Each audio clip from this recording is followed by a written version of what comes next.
What is going on, guys? It's Fel34 and today I'm here with my Agents of S.H.I.E.L.D. Season 3 Episode 15 Spacetime review. Coming off last week's smaller scale episode that was very Max-centric, we come back to the larger, bigger story this episode. This week's episode pretty much focuses on a homeless man named Charles, and whenever you touch him, you pretty much get your future predicted, usually when you're about to die. Pretty much after Daisy touches this guy, everyone in the team gets involved and it sets off a chain of events that are bound to happen. Along the way, Hydra's making some moves for their plans and the teams intersect at a point. Straight off the bat, guys, man, this episode was good. Not just any good, it was really good. One thing I love about S.H.I.E.L.D. is every now and then we'll get an episode or two that just feel very cinematic in the storytelling and in the episode in general, the way it's shot, the way it's done.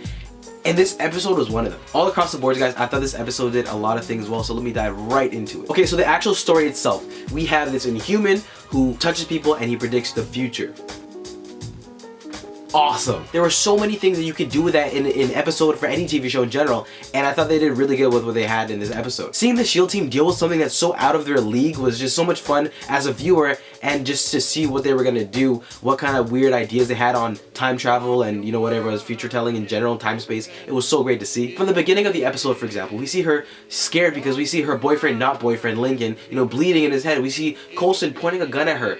These are some scary things, and just seeing how they're going to resolve it or get to that point is just so interesting. Another thing that I did like in this episode was the events that happened after figuring out what was going to happen in the end of the episode. Some things I liked were Fitz explaining the whole kind of space-time and the 4th dimension and 3 dimension stuff to the rest of the S.H.I.E.L.D. team. I thought it was really great. I thought that was hilarious. He was kind of annoyed but not annoyed, and it's something where a lot of science fiction people might kind of understand. Some casual people might be confused, but I think, Fitz did a really good job explaining how everything was going with the paper and the line. I thought the team reenacting the fighting was also really great. We see them making jokes in between here and there, May saying some funny stuff. I thought those are all great. In general, things that have to do with the future and predicting what's going to happen, they get pretty messy sometimes in shows and storytelling. I thought they did a pretty good job in handling it. What I did notice was the writing was actually solid and interesting at times. One second it would go to a fantastic speech between Malik and Hive talking about true power with a chilling performance, and then it goes to a funny, clever line between some characters in an episode like Coulson or Lincoln. It was just really well done. Speaking of great things in this episode, guys, Hive. So for those who've seen my previous Agents of S.H.I.E.L.D. reviews, at first I wasn't really digging Hive. I didn't think, oh, he would be scary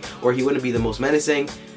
I was so wrong. Oh my god. He's out in the world. He has this whole black matrix with Sandman powers, look going on. It's really great to see, and Brett Dalton's really, embracing this new character and this change, and we can see it in the way he's treating the character and the way he's acting. It's really, really well done. For example, the speech between Hive and Malik about true power and the scene in the business office, I just thought those are really, really great at showing how, scary Hive is. That one line at the transit office where he's like, "You're confused, I told you this would happen." Oh man, that was really clever. Malik is actually getting some powers too. He has a suit that made Coulson's, by the people who made Coulson's arm, so it's interesting to see how that plays out. The guy who was power hungry to get someone who's really powerful, he all along just wanted to have his own power, so now he's got it, so it's interesting to see how that's gonna work. In my opinion, this episode gets really good towards the last 20 minutes as well. As all these crazy things are already happening in the episode for Coulson and the team, another crazy thing happens. Ward comes back. I think one of the funniest lines in this episode was Coulson saying "Oh, nothing can get weirder than this," and then Ward pops up. That was great. Overall, it was pretty well done, but specifically that one action scene that they've been practicing the whole episode was so awesome. Every once in a while in S.H.I.E.L.D. we'll get an episode where the directing is just like John Wick style of action, and this episode had it. The ending was really interesting. It felt like the end of a Marvel movie almost. There was an interesting score, and there was fighting and kind of fire everywhere. It was really cool. It was a sad but satisfactory ending, even though we see Charles die. Everybody got wrecked though. We see Daisy gets wrecked, Lincoln does, Andrew gets wrecked. There was tension going out through the entire episode, and I thought they did a really well job at tying it all at the end. So in the end of the episode, we figure out that Malik and Daisy both get their future told to them, and Malik, first of all, he is tripping out. He's like, oh my gosh, I don't know what I'm gonna do, I'm dead, Hive's gonna kill me. That's probably what's going on through his head. And more importantly, guys, with Daisy, we get to see what we saw in the very beginning of the season. So we get to the Quinjet in space, and we see, the same thing as we saw last time. We see Speedy's, cross.